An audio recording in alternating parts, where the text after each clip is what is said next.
छत्तीसगढ़ सरकार ने 2047 तक विकसित भारत के प्रधानमंत्री नरेंद्र मोदी के विजन को साकार करने की दिशा में अंजोर छत्तीसगढ़ की स्पष्ट और दूरदर्शी रूपरेखा प्रस्तुत की। इस दिशा में कन्फेडरेशन ऑफ इंडियन इंस्टीट्यूट द्वारा रायपुर में आयोजित ग्रीन स्टील और माइनिंग समिट 2025 की महत्वपूर्ण पड़ाव साबित हुआ। समिट के दौरान मुख्यमंत्री विष्णुदेव साय, वाणिज्य और उद्योग मंत्री लखनलाल देवांगन और छत्तीसगढ़ को देश का स्टील हब बनाने के लिए राज्य सरकार ने ठोस प्रयास और रणनीति को साझा किया। इस दौरान वित्त मंत्री ओपो चौधरी भी मौजूद रहे। और आज पवित्र सावन महीना का तीसरा सोमवार भी है, तो मैं सावन सोमवार की भी आप सभी लोगों को बधाई देता हूं। मुझे आने में देरी हुई, इसलिए मैं क्षमा भी चाहूंगा। आप लोगों का कार्यक्रम पहले से आयोजित था और हमारा जो फर्स्ट हाफ का कार्यक्रम था वो पोस्टपोन हो गया था। हमारे प्रदेश के गृह मंत्री जी को अन्यंत्र जाना था, लेकिन उनका भी कार्यक्रम पोस्टपोन हुआ, तो पहले से उनका ये कार्यक्रम था। आज वहां पर भोरम देव मंदिर है कवर्धा में, बहुत प्राचीन मंदिर, 1000 साल पुराना मंदिर होगा। तो वहां पर पिछले साल से हम लोग कांवरियों का स्वागत करते हैं, पुष्प वर्षा करके, हेलीकॉप्टर से पुष्प वर्षा करके। कहे कि कांवरिये अमरकंटक से मां नर्मदा का जल उठाकर करीब 150 किलोमीटर पैदल चलकर खाली पैर और भोरम देव में जलाभिषेक करते हैं। तो आज वही कार्यक्रम था, इसलिए मुझे आने में विलम्ब हुआ, इसलिए मैं पुनः आप सब लोगों से क्षमा चाहूंगा। और आज इस समिट में मुझे बुलाया, इसके लिए मैं CII के अध्यक्ष जी और सभी पदाधिकारियों का बहुत बहुत आभार भी व्यक्त करना चाहूंगा।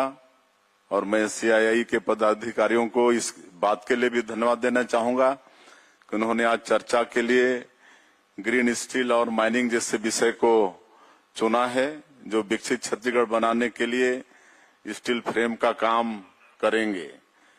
कुछ दिन पहले ही हमने 2047 तक विकसित भारत के लक्ष्य के अनुरूप ही विकसित छत्तीसगढ़ के निर्माण के संकल्प को लेकर अंजोर विजन डॉक्यूमेंट लॉन्च किया है, जिसके मुताबिक हमने चरणबद्ध रूप से विकसित छत्तीसगढ़ के निर्माण का खाका खींचा है।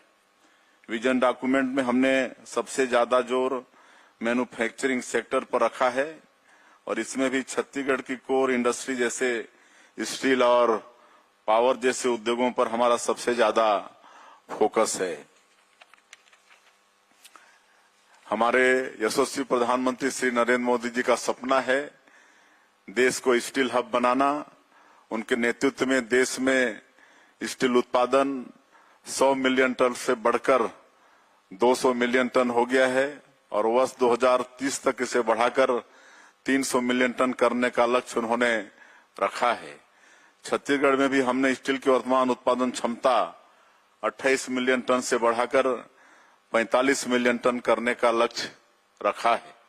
इस लक्ष्य को पूरा करने के लिए हमने नई औद्योगिक नीति में स्टील सेक्टर को विशेष रूप से प्रोत्साहन दिया है। यदि कोई उद्यमी ग्रीन स्टील का उत्पादन कर रहा हो तो विशेष अनुदान प्रावधान की व्यवस्था हमने नई इंडस्ट्रियल पॉलिसी में की है। अपने लक्ष्य को प्राप्त करने के लिए आवश्यक तैयारियां हम कर चुके हैं। हमने अपने रेलवे अधोसंरचना को मजबूत कर लिया है। 1853 में जब भारत में पहली बार रेल चलने से लेकर वर्ष 2014 तक मात्र 1100 रूट किलोमीटर रेल लाइन बिछाई गई थी। मोदी जी के नेतृत्व में हम 2030 तक इसे 2200 रूट किलोमीटर तक ले जाने वाले हैं। विकसित भारत विकसित छत्तीसगढ़ का लक्ष्य आसान नहीं है। इसमें दशकों का काम साल भर में और साल भर का काम महीने भर में निपटाने जैसा भगीरथ प्रयास करना होगा। रेल लाइन संबंधित अधोसंरचना के जो आंकड़े मैंने आपको बताए हैं, उनसे स्पष्ट होता है कि हम इतनी ही तेज गति से काम भी अपने प्रदेश में कर रहे हैं। हमने जो रेल लाइन बिछाई है वह स्टील सेक्टर को बूस्ट करेगी। अभी 47,000 करोड़ रुपए के प्रोजेक्ट्स पर रेलवे हमारे प्रदेश में काम कर रहा है। अब रावघाट से जगदलपुर रेल मार्ग पर भी काम आरंभ होगा।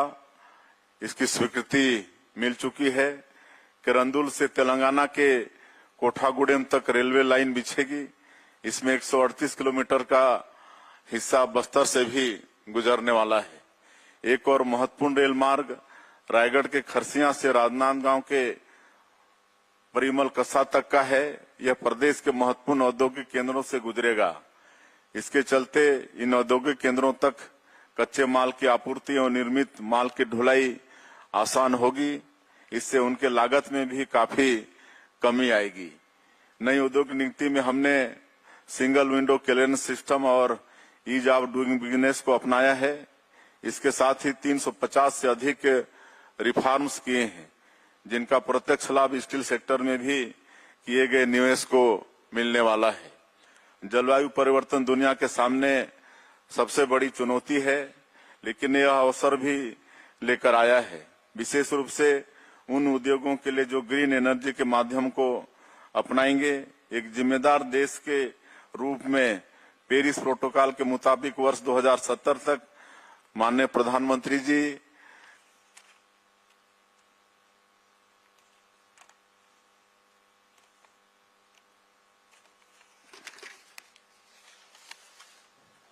ने भारत में शून्य कार्बन उत्सर्जन का लक्ष्य रखा है। इसके चलते ग्रीन स्टील अपनाने से उद्योग जगत के लिए लाभ के अवसर पैदा होंगे। मुझे इस बात की भी खुशी है कि छत्तीसगढ़ उन राज्यों में से है जिसने अब इसकी पहल कर दी है। ग्रीन स्टील के उत्पादन के लिए हाइड्रोजन आदि के उपयोग को अपनाया जा रहा है। इसके साथ ही छत्तीसगढ़ में पर्याप्त नवीकरणीय ऊर्जा भी है। फिलहाल नवीनीकरण ऊर्जा का उत्पादन हमारे यहाँ कुल उत्पादन का 15% है, जिसे वर्ष 2030 तक 45% तक लेकर जाने का लक्ष्य हमने रखा है। कुछ महीने पहले हमने एनर्जी समिट की। इसमें लगभग 3.5 लाख करोड़ रुपए के निवेश प्रस्ताव प्राप्त हुए हैं। इनमें 57,000 करोड़ रुपए के निवेश प्रस्ताव जल विद्युत परियोजनाओं के हैं।